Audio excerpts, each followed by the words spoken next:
ছেলেটা ভেলভেলেটা, এই ছেলেটা ভেলভেলেটা। আমি ভুল কি বলেছি দাদা ভাই? আবির শালুককে কলেজে অ্যাডমিশন করাতে নিয়ে গিয়েছিল। অবশ্য আবির তো বেচারা চোখে দেখে না, আবির কি করে নিয়ে যাবে? আবিরকে অ্যাকচুয়ালি শালুকের ভরসাতেই বেরোতে হয়েছিল, তাই তো? বাবা! এই ওটা ধমকিও না আমাকে। তোমার ধমকের আমি ধার ধারি না, তুমি যা খুশি করো না। শালুক, শালুক মা। আচ্ছা বাবা, তুমি রোজ দিন আসার সময় যে এত এত খাবার নিয়ে আসো, কেন বলো তো? আমার খুব খারাপ লাগে বাবা, এই এত খাবার কে খায় বলো তো? শালুক তো ঠিক কথাই কইছে। আরে বাবা, এত খাবার আনো কেন তুমি? আমরা তো বাড়িতে মাত্র দুইজন, তার মধ্যে আমি অনেক কিছুই খাই না। একলাও খাইব কি করে? নষ্ট হইব না? এত কিছু আইনো না। আসলে কি জানেন, ও ছোটবেলা থেকে তো আমি কিছু করতে পারিনি, তাই মনে হয় যখনই ওর জন্য কিছু কিনতে যাই মনে হয় বেশি বেশি করে কিনি, নাহলে শান্তি পাই না। আপনি নিশ্চয়ই কথাটা বুঝবেন। বুঝি, আমি সবই বুঝি। এই কথা বললে হয়? একটু অল্প জিনিস আইনো। আচ্ছা বাবা, তুমি যে বলেছিলে আজ ডাক্তারবাবুর সঙ্গে কথা বলতে যাবে, গেছিলে? হ্যাঁ শালুক মা, আমি ডাক্তারের সাথে গিয়ে সব কথাটাই বলে এসেছি। যা যা তোমার সাথে কথা হয়েছিল সবটাই বলেছি। বলেছ?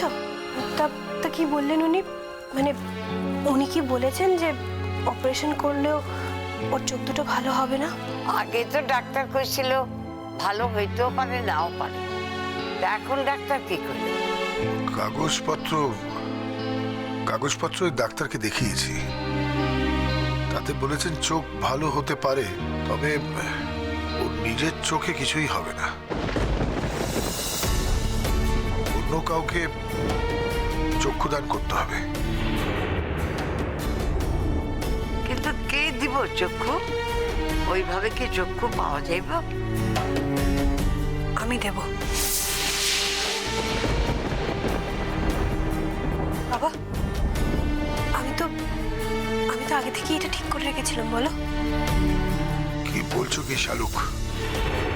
তোমার সারাটা জীবন তোমার সামনে পড়ে আছে। তুমি এত ব্রাইট স্টুডেন্ট, তুমি কি বলছো এইসব? কেনই বা বলছো তুমি এইসব?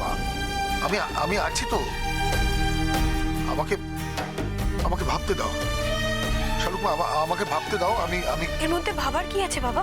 এর মধ্যে তো ভাবার কিছু নেই। আমার স্বামী অন্ধ হয়ে বসে থাকবে আর আমি আমার দু চোখ দিয়ে সবকিছু দেখবো? তাতে তো আমারও খারাপ লাগবে বাবা, আমারও তো অপরাধ বোধ হবে। শালুক বাবা, তুমি আমার দু চোখ না নাও, অন্তত আমার একটা চোখ নাও। আমার একটা চোখ নিয়ে তুমি ওকে বাঁচাও বাবা। এইভাবে বেঁচে থাকা ওর কাছে মৃত্যুর সমান। ও যে ভেতরে ভেতরে কতটা কষ্ট পাচ্ছে সেটা আমি জানি বাবা। দু চোখ না নাও, অন্তত এক চোখেও দেখো, এক চোখেও পৃথিবীটাকে দেখবে বাবা। এই পৃথিবীতে তো কত মানুষ এক চোখ দিয়ে কত কিছু করে, ও করবে বাবা। আর যদি করার থাকে তাহলে আমিও করব। শালুক মা,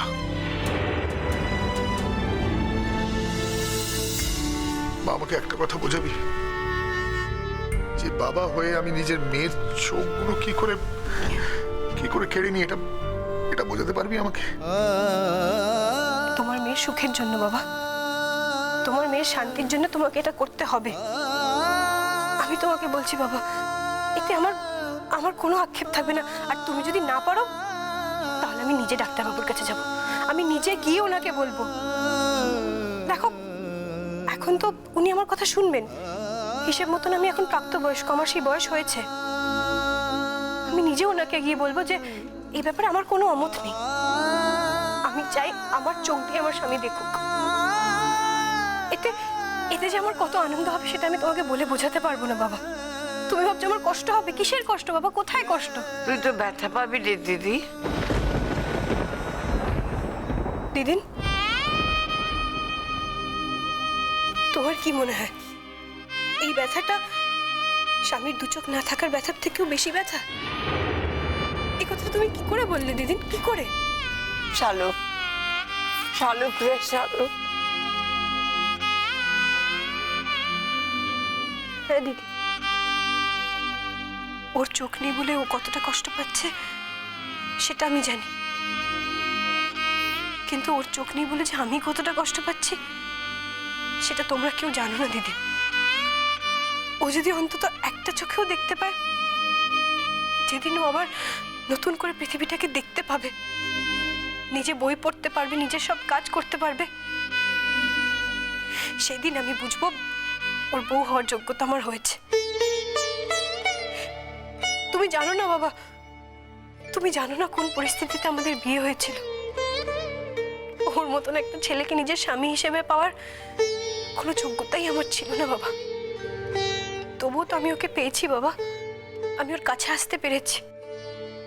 আর ঈশ্বর যখন আমাকে এত বড় বর দিয়েছেন, তখন আমি আমার স্বামীর জন্য এইটুকু করব না? একসঙ্গে আর তোরা থাকতে পারলি কই? সেই তো দূরে দূরেই তোরা আসস। আর তাছাড়া তোর তো কোনো সামাজিক স্বীকৃতিও নাই। মনের পরিচয়টাই তো আসল দিদি, সামাজিক পরিচয় দিয়ে কি হবে? ঐশ্বর্য দিদি থাক না সামাজিক পরিচয় নিয়ে, আমার আমার মনের পরিচয়টুকু থাক, ওতেই আমার হবে দিদি, ওতেই আমার হবে। শাহরুখ মা, কে বলেছে তোদের বিয়ের সামাজিক পরিচয় নেই? আজ হয়তো নেই, কাল হবে। আমি বলছি, আমি বাবা হয়ে কথা দিচ্ছি। এবং আমাদের দেশে আইন আছে, আইনগত একটা বিয়ে যতদিন না ভাঙে মানুষ অন্য বিয়ে করতে পারে না, সেটা কোনোদিন কোনোদিন লিগ্যাল হতে পারে না, ওটা ইললিগ্যাল। আর যদি প্রমাণ করতে যাই তাহলে তোদের বিয়েটাই লিগ্যাল মা। আমি এসব যুক্তিতর্কে যেতে চাই না বাবা, আমি নিজে যা বিশ্বাস করে আমি তাই বললাম। আমি যদি ওকে সামাজিকভাবে নাও পাই, আমি ওকে মানসিকভাবে তো পেয়েছি। ওর সঙ্গে আমার একটা মনের বন্ধন আছে বাবা, আর সেই বন্ধনটা চিরকাল অটুট থাকবে। আর সেটাই আমার জীবনে সব থেকে বড় পাওনা বাবা। দরকার হলে এর জন্য আমি ওকে আমার দুটো চোখই দিয়ে দিতে পারি বাবা। ওর মতন একজন ছেলে, ওর মতন একজন মেধাবী ছাত্র, তারই যদি দুটো চোখ না থাকে, তার জীবনে আর কি থাকবে বাবা? কিছু থাকবে না, কিচ্ছু না। আমার এই পৃথিবীটাকে দেখতে পারার থেকে ওর পৃথিবীটাকে দেখতে পাওয়া অনেক বেশি দরকার বাবা। দেখেছেন মা, দেখেছেন আমার এই লক্ষ্মী মেয়েটাকে ওর শ্বশুরবাড়ি কিভাবে ট্রিট করে, কত অপবাদ দেয়, কি অপমান করে আমার এই মেয়েটাকে। ওকে দেখে সহ্যই করতে পারে না, আর সহ্য করতে পারে না বলেই ঘাড় ধাক্কা দিয়ে আবার লক্ষ্মী মেয়েটাকে ওরা তাড়িয়ে দিয়েছে। আমার মেয়ে মিমি, ওকে তো আমি ভালো করে চিনি, জানি ও কি কি করতে পারে, কোন ধাতুতে গড়া সে আর আমার চেয়ে ভালো কেউ জানবে। আবিরের চোখ নিয়ে কোনো মাথা ব্যথাই নেই, আজ অব্দিও নিজের সুখ ছাড়া অন্য কারোর সুখের কথা ভাবতেই পারে না। আর ও ভাববে আবিরকে নিয়ে, আবিরের চোখ নিয়ে। অথচ দেখুন, আমার এই মেয়েটাকে বাড়ি ছাড়া হতে হলো, আর মিমি রয়ে গেল ওই বাড়িতে, ওদের চোখের মনি হয়ে ওই বাড়িতে রয়ে গেল। থাক না বাবা, ঐশ্বর্য দিদির জীবনেও তো কিছু থাকা দরকার।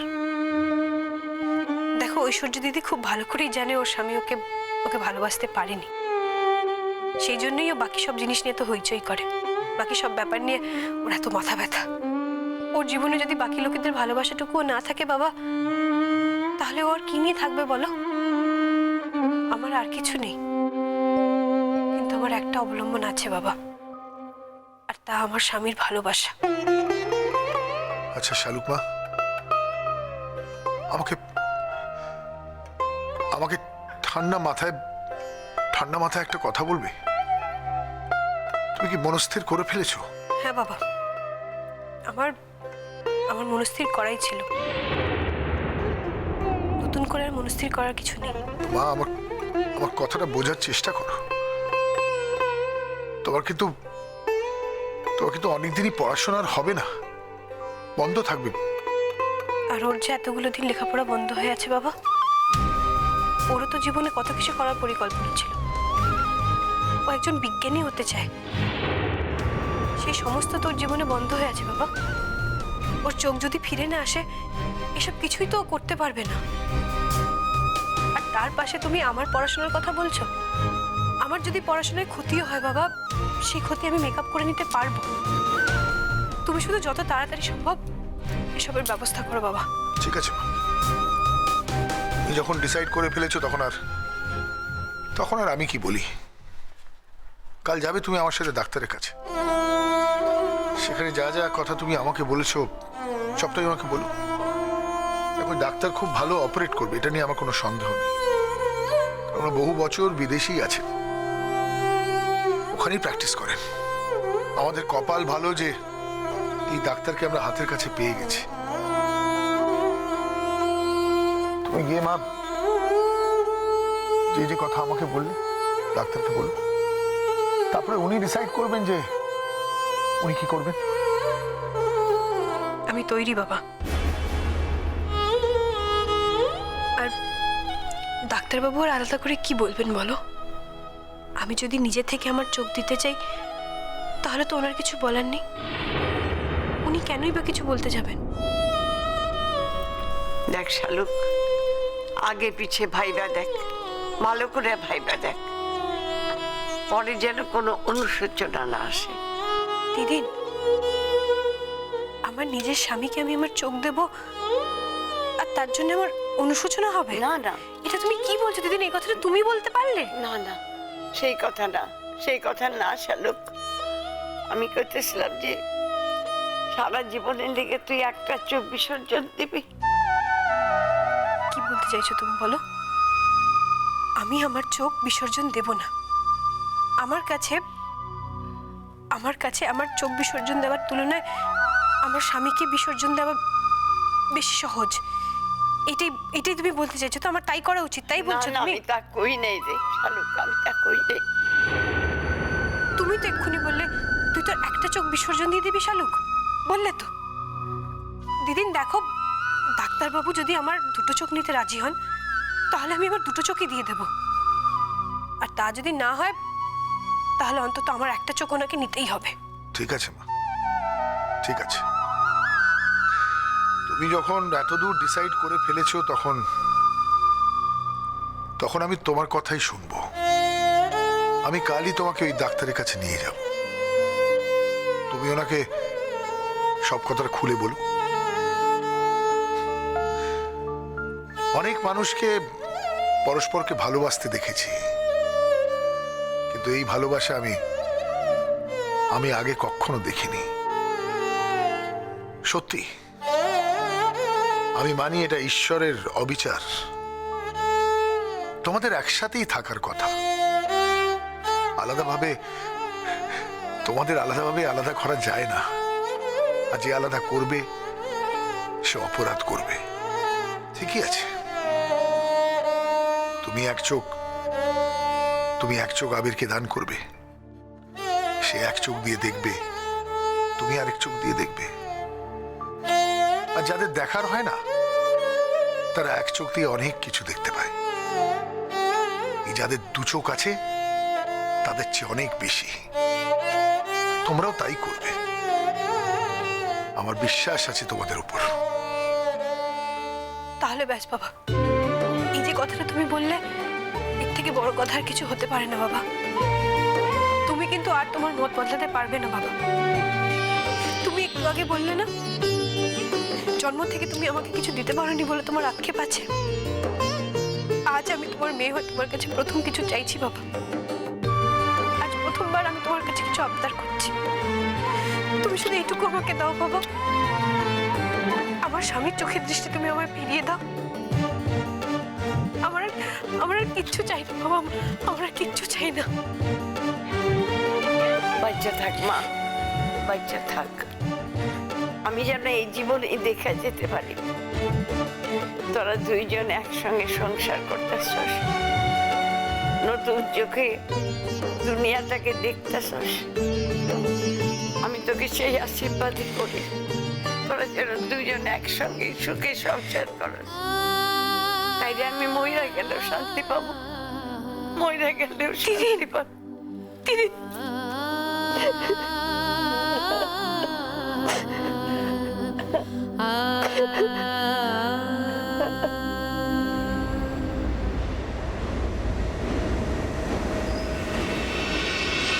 আপনাদের কোনো কথা শুনবো না। কখন থেকে খাবারগুলো দেওয়া আছে, কিছুই তো মুখে তুললেন না। খান না আপনি, আপনি খান তো। অ্যাকচুয়ালি আমি অসময়ে কিছু খাই না। আপনারা দিয়েছেন, খুব ভালো লাগলো, কিন্তু আমাদের খেতে বলবেন না প্লিজ। Thank you. আরে বাবা, খাওয়া দাওয়া তো পড়েই আছে, সারা জীবন ধরে খাওয়া দাওয়া চলবে। এখন তো পুরো জীবন পড়ে আছে। আর একবার যখন সম্পর্ক হচ্ছে, এটা তো আর এক আধ দিনের নয়, চিরদিনের সম্পর্ক। তা তো বটেই, তা তো বটেই। মেয়েটি তো আমাদের কাছেই বড় হয়েছে, শুনলেন তো সব। ও বাবা মা চিরকালই দিল্লিতে। ও বাবা কাজের কারণে দেশের নানা জায়গায় ঘুরেছে, কিন্তু এখন ওরা দিল্লিতেই থাকে, ওখানেই সেটেল করেছে। তাই দুটো মেয়েকে আমাদের কাছে রেখে দিয়েছিল। এখানেই বড় হয়েছে, মামা বাড়িতে যেরকম ভালোবাসাও পেয়েছে, শাসনও পেয়েছে। একটু দেখে শুনে রাখবেন ওকে। আপনাদের কথা তো সব শুনলাম, কত বড় লোক আপনারা। এসব কি বলছেন? আজ টাকা আমার কাছে আছে, কালকে অন্য কারো কাছে থাকবে। তাছাড়া টাকা পয়সা দিয়ে কি মানুষের বিচার করা যায়? কখন থেকে ডাকছি তোমাকে, এই তোমার আসার সময় হলো। আমার হাজবেন্ড, মানে মেয়ের বড় মামু। নমস্কার। নমস্কার। তা বলছিলাম যে আপনাদের ব্যবসাটা ঠিক কিসের? না মানে এখনো জানা হয়নি তো, তাই বলছিলাম আর কি। আমাদের অনেক রকম ব্যবসা, ট্রান্সপোর্ট বলতে পারেন, ট্রাক আছে, বাস আছে। এছাড়া আমাদের আরেকটা বিজনেস আছে, টি স্টেট, চায়ের বাগান আছে আমাদের।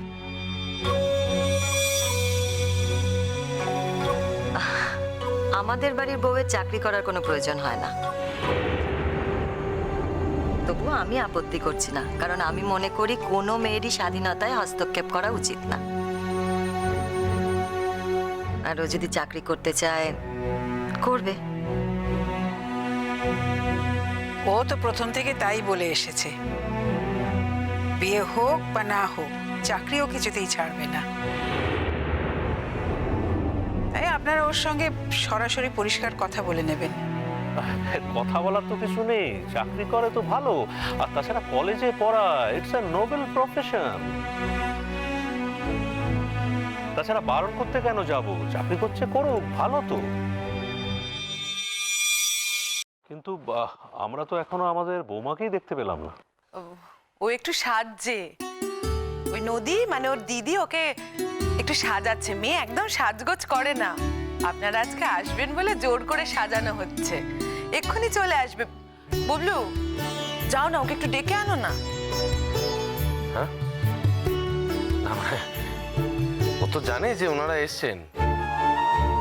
তো এইটুকু বুদ্ধি আছে যে যারা ওকে দেখতে এসছেন তাদেরকে দীর্ঘক্ষণ অপেক্ষা করে রাখাটা ঠিক নয়।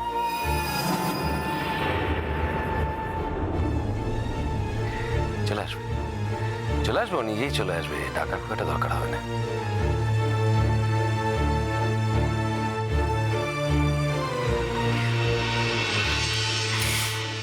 ও হচ্ছে ঐশ্বর্য, আমার ছেলের বউ। ঐশ্বর্যই বটে। আমাদের বাড়িতে যে আছে না, পুরো বাড়িটা একদম আলো করে রয়েছে। থাক থাক থাক, প্রণাম করতে হবে। তোমার বাপের বাড়ি কোথায়? মানে তুমি কি এদিককারই মেয়ে? না না, আমি কলকাতার মেয়ে। আর আমার বাপি উনি একজন বিখ্যাত ডাক্তার, আপনারা চিনতেও পারেন। নাম অবিনাশ সেন। হ্যাঁ, নামটা একটু শোনা শোনা মনে হচ্ছে। আচ্ছা, তোমার এদিকে এসে থাকতে কষ্ট হয় না? না না, কষ্ট হবে কেন? এটা আমার স্বামীর বাড়ি, আমার শ্বশুর বাড়ি। এখানে সবাই আছেন, সবাই আমাকে খুব ভালোবাসেন, তাই কষ্টের কথা মনেই আসে না। Very good. আপনারা তো খুব লাকি এরকম একজন বৌমা পেয়েছেন।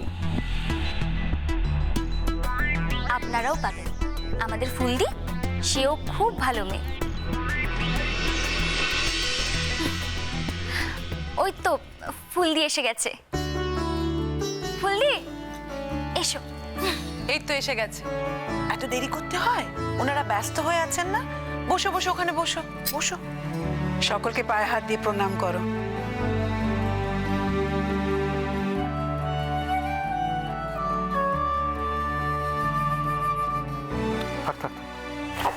প্রণাম করতে হবে না।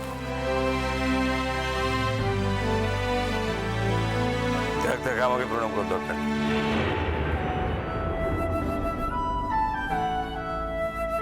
এসো, এখানে বসো।